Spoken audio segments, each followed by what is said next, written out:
All right, here I have a 2026 Chrysler Pacifica, and if you're gonna do your rear brakes, you gotta put it in maintenance mode. So you're gonna go here to vehicle, and then you wanna make sure you go here to settings, and then you're gonna go down to brakes. Luckily, you don't need a scan tool, but you could go here to brakes, brake service, and then just press yes there.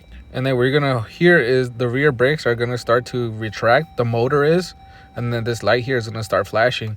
And basically what this allows you to do is it unscrews the I guess the screw on the piston on the caliper, and it allows you to push the piston back like a normal caliper.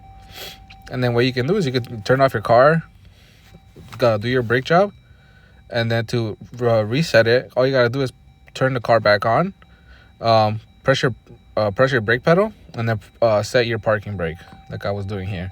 And then as you can see, the light has come off. And then usually what I do is I'll activate it, deactivate it a couple times just to make sure that it works, right? Because I get a lot of people that say later they got an ABS light or whatever, but that's how you deactivate it. All right, if you have any questions, just let me know and I'll try to help you out.